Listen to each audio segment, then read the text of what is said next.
SwayamPrabha. Digital India. Educated India.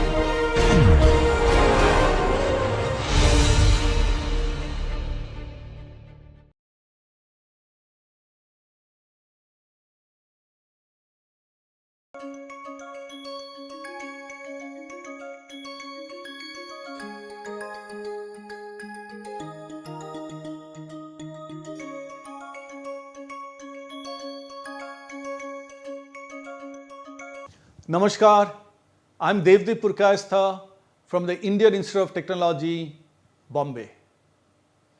Welcome to my course, Business Fundamentals for Entrepreneurs. This is Module 8, Environment, Society and Governance, also known as ESG. But before I get into the module itself, you can see on the screen the topics and the flow of course for the first 4 weeks. So as usual, this module also has 6 topics, and there are 2 reflection points where you can stop and think about what you have learned and apply it and take notes in your own journal. So 6 topics, 2 reflection points, and 1 assignment. Let's start with what is ESG. But before I get into the technical definition of ESG and the details of ESG, the easy way of thinking about ESG is it's the conscience of the business, the vivek in Hindi, or the atma, the soul of a business. What does that mean? Let's just step back a bit. Think about the environment today. Even as I speak, outside is extremely hot and uncomfortable. There's global warming, there's pollution, rivers are drying up, glaciers are melting. The planet is struggling. Think about society. The countries and the economies are growing, but there is social disparity. There are people who are very rich, but there are many, many people who are not so rich, who are underprivileged, marginalized. That's a social reality. And think about newspaper reports that you have read about companies which have been caught doing wrong things. And that leads us to the topic of ESG and why I call it the conscience of business. So what is ESG?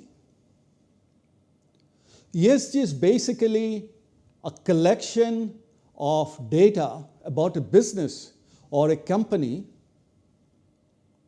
which shows whether the business is just focusing on profits, making money at any cost, or is the business or the company also working about the improvement of environment, protecting the environment, not polluting, not contributing to global warming. It also measures whether the company or the business is caring for people, society, social development, and not exploiting people or society. It also measures whether a company or a business is well governed. So it's compliant with the laws of the country or the laws of the world.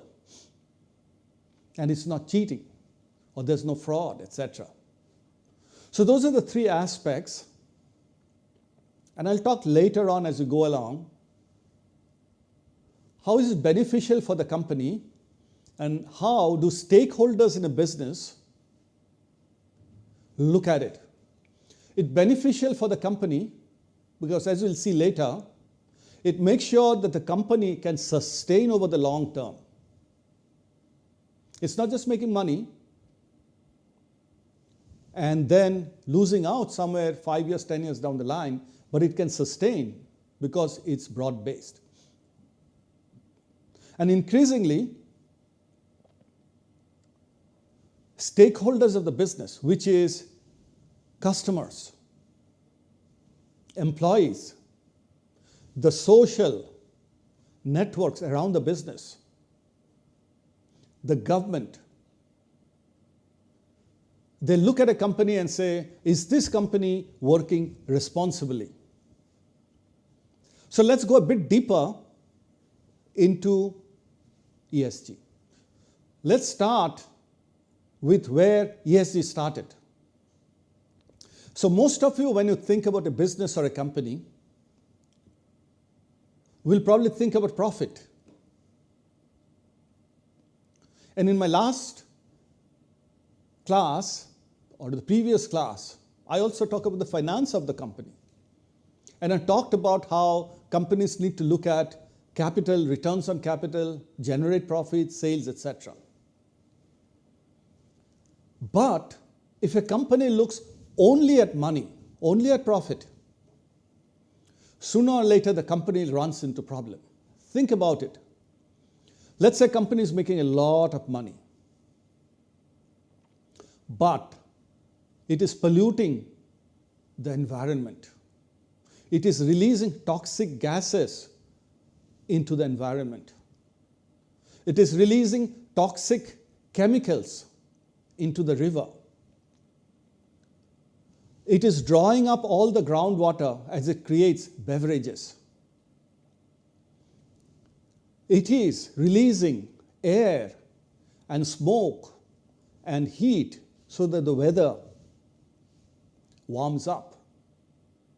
It's releasing carbon into the atmosphere. Clearly, such a company or a business is not desirable. So you need a company which is making profits, but also caring about the planet.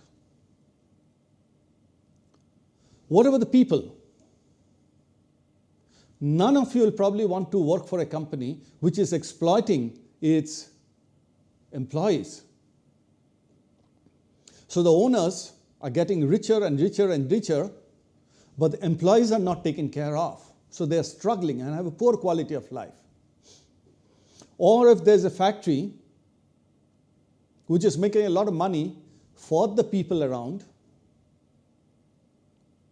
but if you just go outside in the villages around, the company is not doing anything and the villagers are suffering. Or the customers. The customer is making products which are not good for the customers. Maybe the customers don't know it. So you don't want a company which is making profits but not caring about the planet or the people. And this is called the triple bottom line of business. In my accounting and finance class, I talked about only the profit aspect. Today I'm saying don't look only at the profit line, but look at the triple bottom line. It's called PPP. Look at profits, but also the people and the planet. So about a few years back, 2015, the United Nations created a framework for the planet and the people. So let's look at that framework. So the United Nations, about a few years back, 2015 or so, published what is called 17 Sustainable Development Goals. Sustainable Development Goals called SDGs, and there are 17 of them that you can see. And said for the world to prosper, the planet to survive, for the people to live happily, companies and countries and businesses have to look at 17 aspects. And if you look at the screen, what is the first? No poverty. You cannot have a world where there are a few rich people and many poor people. And companies cannot operate in a way where the owners or a few people are making money, but the employees and the large number of people are not making money. So no poverty, no hunger, zero hunger. A lot of hungry people. And if you go down the list, good health and well-being. Number 4 is quality education. Those of you who are listening to this video have access to a laptop or a phone and an internet, or going to college, or have finished your education. But remember, there are millions of young students or young people who don't have access to quality education. And we need to provide education to all the young people. Gender equality, where there's no discrimination between men and women. So you see that there is a link between all these SDGs which work towards the improvement of the people. Let's look at the planet. Look at number 14, life below water and life on land. And number 13, climate action. We talked about global warming. All of us are suffering right now, even as I'm recording, from heat and pollution. Underwater, the fish, the marine life are struggling. On land, flora and fauna, which means flowers and plants and animals, are becoming extinct. And you need to protect them. And then if you look at 16, peace, justice, and strong institutions. It's about governance. You don't want a company which is so big and so irresponsible to the society and the planet.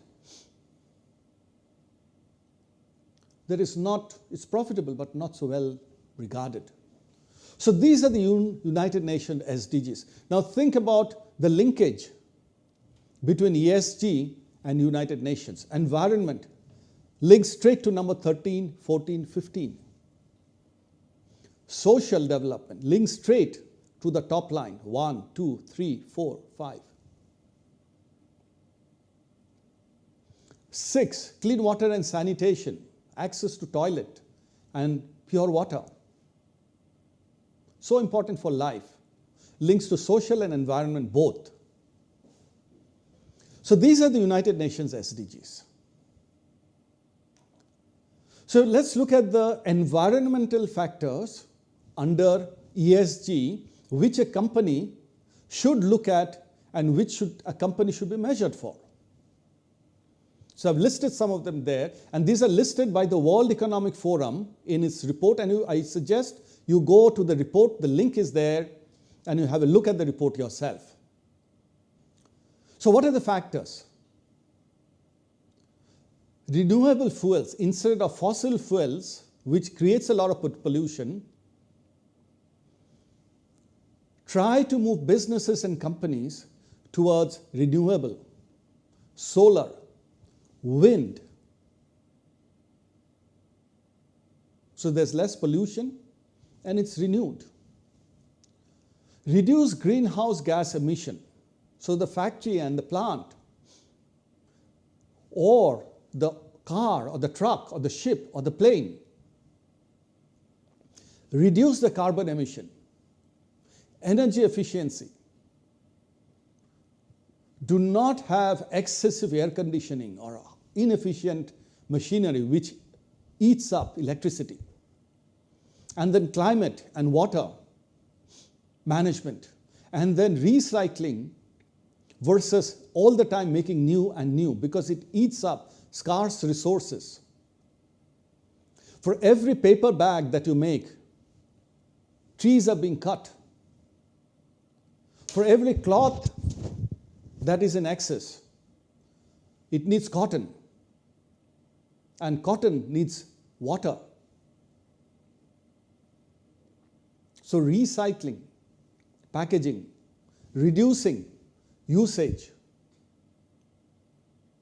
These all contribute to improvement of the environment. an emergency preparedness, if there's a leakage, if a plant has blown up, if there's an accident. So these are the factors listed by the World Economic Forum on which businesses need to be measured on whether they're being friendly to the planet. Let's move on to the next pillar. So social factors, health and safety. All of you who work or join a company would like to make sure that in the company, when you are working, you need to be safe and you need to have a healthy environment, especially for women. And the company needs to provide that. Working conditions. There has to be comfortable working condition, not cramped or where it's not ergonomic. Bad air, not enough light. And then the employee benefits. As I said earlier, it cannot be a business or it cannot be a sustainable business where a few of the people are making a lot of money, but most of the employees are not getting adequate benefits. That will not be sustainable in the long run. Human rights, human dignity, discrimination on the basis of gender or age or caste or community doesn't lead to a good social footprint. An impact on local communities. If a company has a plant in a certain area, it should take care of the business or the villages or the societies or the people around that factory or the plant. So this is the social measures as defined by the World Economic Forum, and there can be many more detailed measures or additional measures. Let's look at governance. So what's governance? It's a way that the company management is running the company, is governing the company. So first of all, it has to be ethical. It should not be cheating. There should not be scams or frauds that the company is doing. Board diversity and governance mean that the board, the governing board, which usually governs the company, should be diverse. It should not be all from the same family, or all brothers and all sisters, or husband and wife. It should not be only that. There has to be diversity, preferably across gender and caste and specialization, technical abilities, managerial abilities. It should be diverse. Stakeholder engagement. It should talk to all the stakeholders. And who are the stakeholders of a company? The customers, the government itself, society, investors, banks. And the company should be transparent to all of them. It cannot work in an opaque or a siloed manner. People and stakeholders should know how the company is working. It should publish reports, declare results, talk about the good things but also challenges. Shareholder rights. A lot of companies have lots of shareholders who have invested in that company. What should not happen is a few big shareholders run the company in such a way that the smaller shareholders are deprived. So the shareholder rights of every shareholder should be protected. And then pay for performance. If you perform well, you should be paid well, not because you are a relative of the big boss or of a certain caste or a certain community. So these are factors of governance which leads to a sustainable company and a sustainable business as called out by the World Economic Forum. So those are the ESG measures. I would now encourage you to reflect on what you have heard. Think about what you have heard. And write down in your journal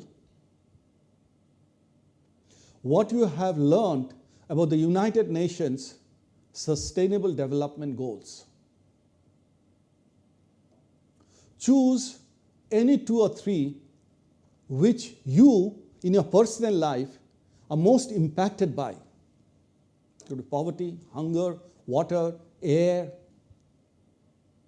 education, gender discrimination.